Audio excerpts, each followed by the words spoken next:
Bonjour à tous. Vous connaissez cette parole qui nous dit, où Jésus lui-même va dire, demandez et vous recevrez, frappez et l'on vous ouvrira.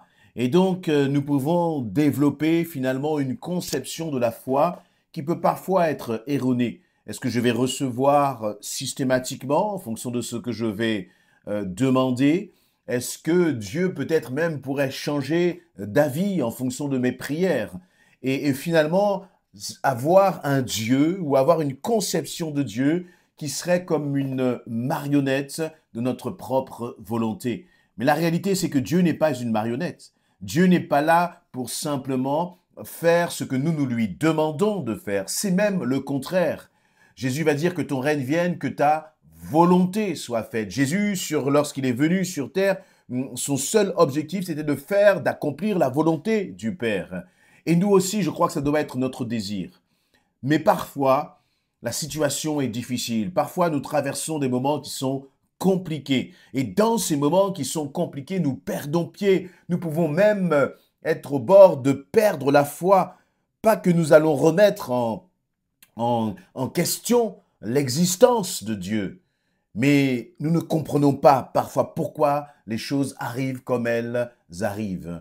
Et justement, lorsqu'il nous est parlé de la foi, on se réfère très souvent au chapitre 11 du livre aux Hébreux.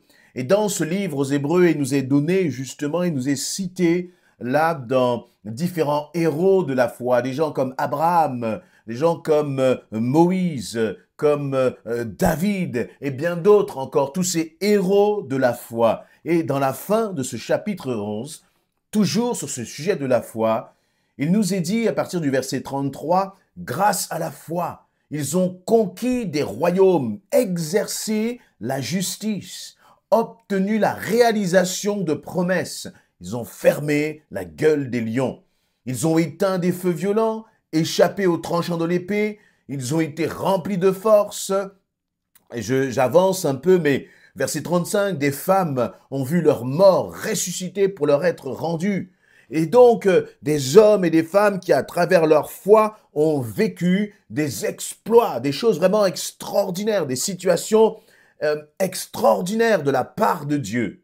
Mais il y en a d'autres. Verset 37, il nous est dit, certains ont été tués à coups de pierre.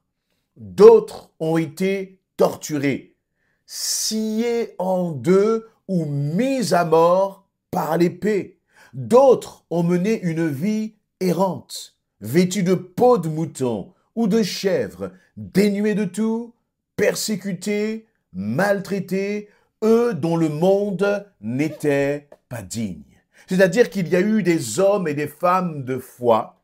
Et comment s'est manifesté le fait que c'était des hommes et des femmes de foi, non pas dans le sens où ils ont obtenu ce qu'ils avaient demandé, parce que ces hommes et ces femmes de foi n'ont pas demandé à être tués à coups de pierre, ils n'ont pas demandé à être torturés, ils n'ont pas demandé à être sciés en deux, très certainement même que dans la persécution qu'ils ont vécue, ils ont dû demander, Seigneur, libère-nous, délivre-nous, protège-nous de cette torture. Mais quoi qu'il en coûte, ces hommes, ces femmes de foi n'ont pas abandonné la main du Seigneur. Et finalement, on voit donc à travers ce passage que ta foi, ce n'est pas le fait que tu obtiennes à chaque fois ce que tu demandes. La foi, ce n'est pas obtenir à chaque fois ce à quoi nous nous attendons, mais la foi se manifeste au justement lorsque les choses ne vont pas dans le sens où toi tu désirerais et que tu t'attaches malgré tout au Seigneur. Finalement, pour ces hommes et ces femmes tués à coups de pierre, torturés ou sciés en deux, eh bien, leur vie, leur mort même, n'a pas eu raison de leur foi. Ils ont gardé leur foi en Christ. Ils sont restés attachés à Christ. Et je crois que c'est cela que le Seigneur veut voir en toi, en moi. La qualité de notre foi, la réalité de notre foi. Et ce qui m'interpelle dans ce passage, c'est ce verset 38, la fin de ce verset 37 qui va commencer par, je relis, d'autres ont mené une vie errante. C'est-à-dire que même certains avaient peut-être une situation, une profession, un travail, une famille, et se sont retrouvés là comme des mendiants, comme des SDF, rejetés, pourchassés, allant errant de ville en ville et n'ayant qu'une peau de bête pour se couvrir. Tout ça à cause de quoi? À cause du nom de Jésus-Christ. Ces hommes et ces femmes n'ont aussi pas demandé cela. Vous voyez? Mais il nous est dit aussi que eux dont le monde n'était pas digne. Ils ont erré dans les déserts, sur les montagnes, vivant dans les cavernes et les antres de la terre. Dieu a approuvé tous ces gens à cause de leur foi. Et ce passage-là m'a interpellé. Eux dont le monde n'était pas digne. Vous vous rendez compte de cela? Il y avait des hommes, des femmes qui étaient prêts à mourir pour Christ, étaient prêts à tout abandonner pour le nom de Jésus-Christ. Et ces femmes, ces hommes ont été rejetés de tous. Lorsqu'ils se trouvent errants, ça signifie qu'ils ont été même rejetés dans leur propre famille. Ils ont erré dans les déserts et sur les montagnes. Ils ont été rejetés de ceux qui auraient dû leur manifester très certainement de l'amour. Mais il nous dit que le monde n'était pas digne de ces personnes-là. C'est-à-dire que le monde n'était pas digne d'avoir de telles personnes de valeur. Et vous savez, parfois, c'est ainsi même dans nos propres maisons, même dans notre propre couple. Il se peut parfois que tu sois un homme, une femme attachée au Seigneur, qui veuille faire la volonté de Dieu. Et tu t'accroches au Seigneur. Pour ton travail, tu essayes d'avoir un comportement exemplaire. Et malgré ton comportement exemplaire, je dirais même irréprochable, tu as l'impression que tous les reproches te tombent sur la tête chaque jour. On te pointe du doigt, on te désigne comme étant coupable.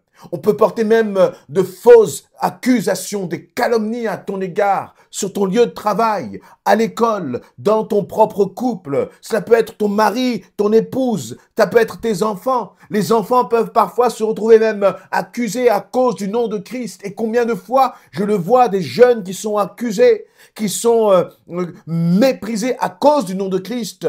Parce qu'un jour, ils vont dire à leurs parents, papa, maman, je veux donner ma vie à Christ. Et là, les parents qui ne sont pas au Seigneur, au lieu de se réjouir, mais d'une certaine façon ne sont pas au Seigneur, ils vont commencer à maltraiter, à faire du mal à leur propre enfant, à cause de cette décision qu'ils prennent. Alors que s'ils avaient dit à leurs parents, je vais aller en boîte de nuit, je vais faire telle ou telle bêtise, les parents peut-être même diraient, c'est normal, vas-y mon enfant, tu es jeune, pas de problème. Mais alors là, dès le moment où on commence à suivre Christ, dès le moment où on commence à manifester notre foi, nous nous retrouvons sur le banc des accusés. Nous nous retrouvons sur le banc des opprimés. Mais n'est-ce pas là ce que Jésus lui-même a vécu? Et tu peux sentir, ressentir, parfois percevoir exactement ce qu'il est dit dans ce verset 38. Eux dont le monde n'était pas digne. Tu as l'impression que on te traite avec injustice, alors que tu as bien agi, alors que tu cherches à faire du bien, alors que tu cherches à bénir par ton attitude, alors que tu serais, vous savez, ce mot gentil avec les autres, qui est considéré dans notre société comme quelque chose même de négatif, qui est considéré comme une faiblesse. La gentillesse est considérée comme une faiblesse par les hommes peut-être, mais pas par le Seigneur. La bienveillance et l'amour sont considérés comme une faiblesse dans ce monde, mais pas par notre Dieu.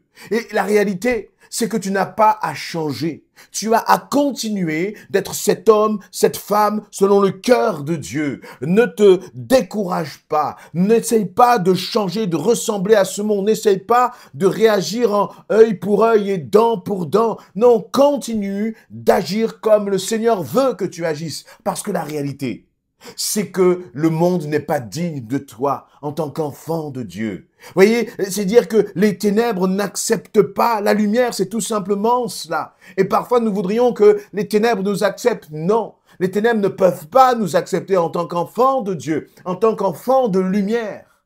Mais je crois que ce qui est important, c'est finalement de se dire, mais pourquoi ces hommes et ces femmes ont-ils accepté de vivre de cette façon?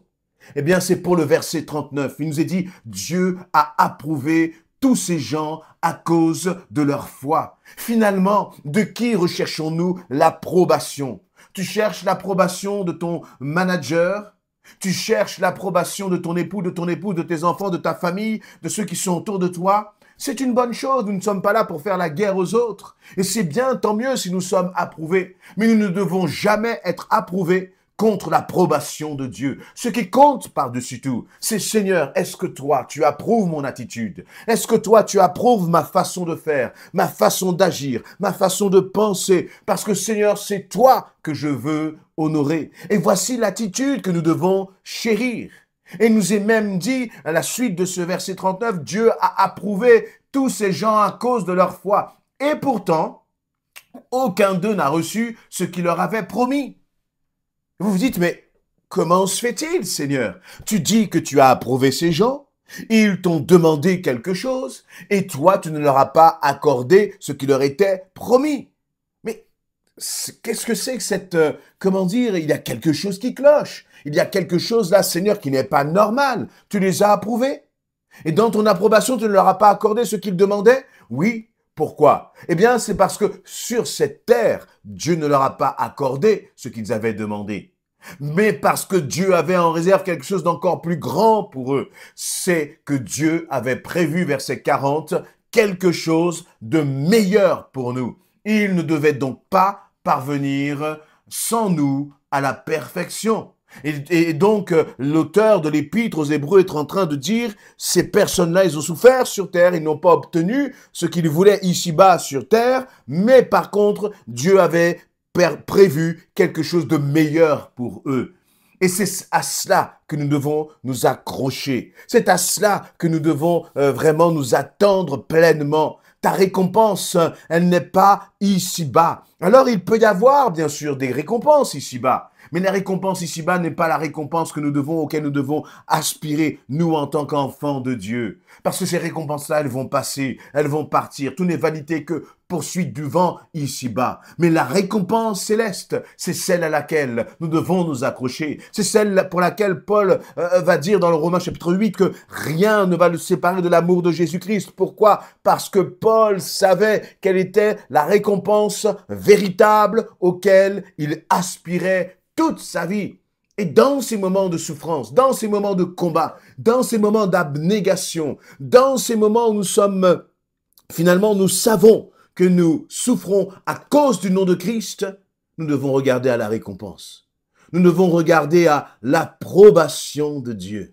Regardez, voyez, imaginez le visage de Jésus, le visage du Père, qui est là-haut dans le ciel et qui te regarde tenir ferme. Et vous savez que le Seigneur n'est jamais là simplement comme un spectateur, mais je crois qu'il envoie son soutien. Paul va dire que c'est dans sa faiblesse que justement la force, la grâce de Dieu lui suffit. C'est-à-dire que dans la faiblesse, eh bien Dieu envoie de quoi nous soutenir, de quoi t'encourager. Laissez-moi vous dire que ceux qui étaient là dans le désert, qui ont erré dans le désert et sur les montagnes, le Seigneur était avec eux. Le Seigneur, prenait soin d'eux. Alors ne cherchons pas à paraître dignes devant ce monde. Ne cherchons pas à être reconnus des hommes, à être reconnus de ce monde. Parce que la réalité, la Bible le dit, ce monde dont, il n'était pas, dont il n'était pas digne pour ce monde. C'est-à-dire que ce monde ne méritait pas de telles personnes. Mais c'était important. C'était important que ces personnes ne perdent pas leur foi. Parce qu'à travers leur foi, ils pouvaient amener, gagner, toucher des âmes pour le royaume de Dieu. Alors, si tu ne vois pas l'exaucement de tes prières, bien sûr, tu peux te poser la question.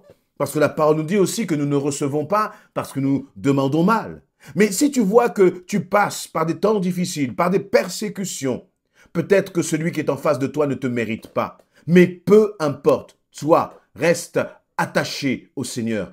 Continue de faire la volonté de ton Dieu, parce que tu auras l'approbation de ton Père céleste. Et finalement, c'est cette approbation qui compte, et c'est cette approbation qui va te donner du courage pour avancer. Alors, je vous invite vraiment à partager quelques témoignages, commentaires, versets bibliques peut-être ou questions, afin que ça puisse en encourager d'autres. Soyez bénis.